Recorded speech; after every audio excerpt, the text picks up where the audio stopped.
கிறிஸ்துவுக்குள் பிரியமானவர்களே, இந்த நாளுக்கான மாலை நேரம் மன்னா அப்போஸ்தலனாகிய பவுல் கொரிந்து சபைக்கு எழுதிய 2 நிருபம் 12 அதிகாரம் 18வது வசனம். 2 கொரிந்தியர் 12:18, 2 Corinthians 12:18. தீத்து உங்களிடத்தில் வரும்படி நான் அவனை கேட்டுக்கொண்டு அவனுடனே கூட ஒரு சகோதரனை அனுப்பினேன். தீத்து உங்களிடத்தில் ஏதாவது பொலிவை தேடினானா? நாங்கள் ஒரே ஆவியுடையவர்களாய் ஒரே அடிச்சுவடுகளில் நடந்தோம் அல்லவா? இப்போ என்ன, நான் தீத்து அனுப்பிச்சேன் உங்ககிட்ட. அதாவது நான் உங்ககிட்ட இருக்கும்போது உண்மையும் உத்தமமாக இருந்தேன். நான் உங்களுக்கு எந்த ஒரு பாரமாக இல்லை. நான் உங்களுக்கு எந்த ஒரு காரியத்தையும் நான் தேடலை. உங்ககிட்ட இருந்து எந்த பணத்தையும் நான் வாங்கலை. ஆனால் நான் திரும்பி வந்ததற்கு பின்பாக உங்களுடைய அலுவல்களை பார்ப்பதற்கு, உங்களுக்கு ஆலோசனை சொல்வதற்கு, உங்களுக்குள்ள பிரச்சனைகள்லாம் சரி பண்ணுவதற்கு நான் தீத்து அனுப்பிச்சேன். இப்போ தீத்து என் சார்பாக உங்ககிட்ட வந்தார். அவர் ஏதாவது உங்ககிட்ட எதையாவது தேடினது உண்டா? அது மாத்திரமில்ல, தீத்து கூட இன்னொருத்தரையும் சேர்த்து அனுப்பிச்சி வச்சுருக்காரு. நீங்கள் 2 கொரிந்தியர் 8வது அதிகாரம் 18வது வசனம் பார்க்கும்போது, சுவிசேஷ ஊழியத்தில் எல்லா சபைகளிலும் புகழ்ச்சி பெற்ற ஒரு சகோதரனை அவனுடைய கூட அனுப்பியிருக்கிறோம். எப்படி? எல்லாவற்றிலும் எப்படி சொல்கிறாரு?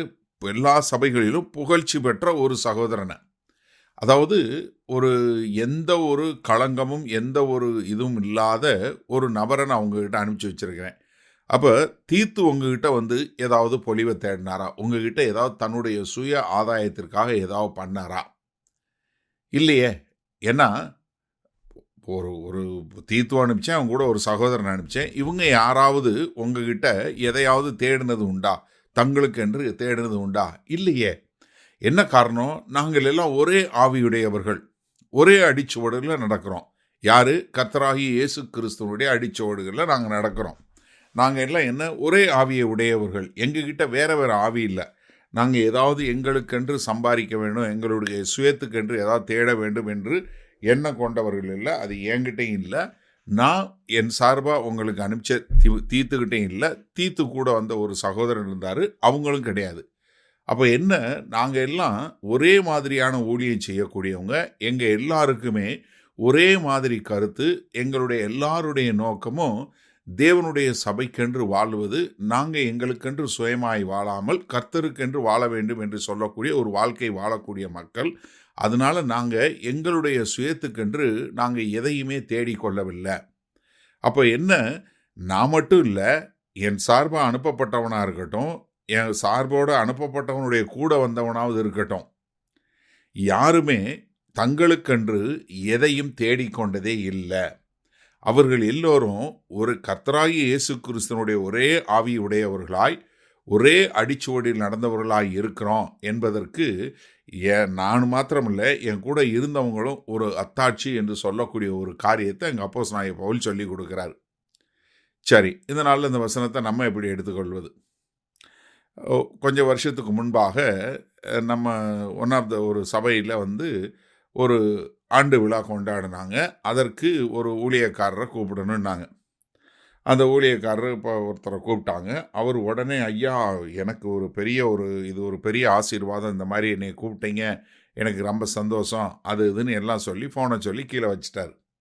ஆனால் அதற்கு பின்பாக மீட்டிங் வரப்போகிறதுக்கு ஒரு 3-4 வாரங்களுக்கு முன்பாக இன்னொருத்தர், அவருடைய ஊழியத்தில் உள்ளவர், ஒருத்தர், நான் இந்த ஊழியத்திலேருந்து பேசுகிறேன், அண்ணன் சார்பாக பேசுகிறேன் அப்படின்னு ஒருத்தர் கூப்பிட்டார். அவர் என்ன சொன்னார்னா, அண்ணனுக்கு நீங்கள் மீட்டிங் வர்றதுக்கு எவ்வளவு பேர் இருப்பாங்க, கூட்டம் எவ்வளோ பேர் இருப்பாங்க, அண்ணன் குறைந்தபட்சம் 500 பேர் மேலே இருந்தால் தான் வருவாங்க, உங்கள் சபையில் எவ்வளோ இருப்பாங்க அப்படின்னதும், இல்லை, நாங்கள் ஒரு 200 பேர் தான் இருப்பாங்கன்னு நம்ம போதகர் சொல்ல, அப்படின்னா சரி பரவாயில்ல, கொஞ்சம் அட்ஜஸ்ட் பண்ணிக்கிடுவோம். பட் ஆனால் அண்ணன் வர்றதுக்கு ரொம்ப தூரம் நடக்க மாட்டாங்க, அதனால் அவங்களுக்கு ஒரு ஏர் கண்டிஷன் கார் அனுப்பணும். அவங்க அந்த காரில் வருவாங்க, அங்கேயே இருந்துட்டு அப்படியே அந்த ஏர் கண்டிஷன் கார்லேயே திரும்ப வந்துடுவாங்க. அது நீங்கள் ஒன்றும் இது பண்ண வேண்டாம். அதுக்கு எல்லாத்தையும் சேர்த்து நாங்களே அந்த காரு, டிரைவர் எல்லாமே நாங்கள் ஏற்பாடு பண்ணிடுவோம். அதுக்கு இவ்வளோ காசு ஆகும், அந்த காசு நீங்கள் கொடுத்துருங்க. அதே மாதிரி காணிக்கை குறைந்தபட்சம் இவ்வளோ காணிக்கை கொடுக்கலன்னா அண்ணன் வரமாட்டாங்க, அதனால் அதுவும் ஏற்பாடு பண்ணிடுங்க. அதே மாதிரி அண்ணன் வந்து அங்கே வெளியே சாப்பிட மாட்டாங்க. அதனால் அவங்க வழியிலே சாப்பிட்டு வந்துடுவாங்க. இல்லை வெளியே வந்து சாப்பிட்டுக்குருவாங்க. அவருங்க கூட ஒரு ஒரு அசிஸ்டண்ட்டு, அவங்க டிரைவரு எல்லாத்துக்கும் சேர்த்து சாப்பாட்டுக்கு இவ்வளவு காசு அப்படின்னு சொல்லி அவங்களுக்கு விலாவாரியாக எல்லாத்தையும் சொன்னாங்க.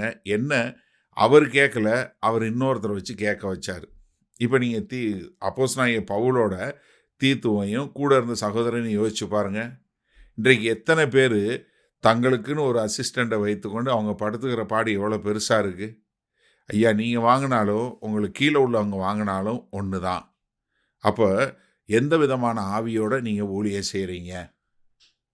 மகா கிருபையும் இரக்கம் நிறைந்த எங்கள் அன்பின் தகப்பனே, இந்த செய்தியை கேட்டுக்கொண்டு இருக்கிற ஒவ்வொருவரும் கர்த்தராகிய இயேசு கிறிஸ்துவனுடைய அடிச்சுவடுகளை பின்பற்றுகிறவர்களாய் வாழ உங்களை ஒப்பு கொடுக்கிறோம். மீட்பெரும் இரட்சகருமாகிய இயேசு கிறிஸ்துவின் மூலம் பிதாவே, ஆமேன். கர்த்தர் உங்களை ஆசீர்வதிப்பாராக. நாம் நாளை காலை தினசரி தியானத்தில் சந்திப்போம். Good night.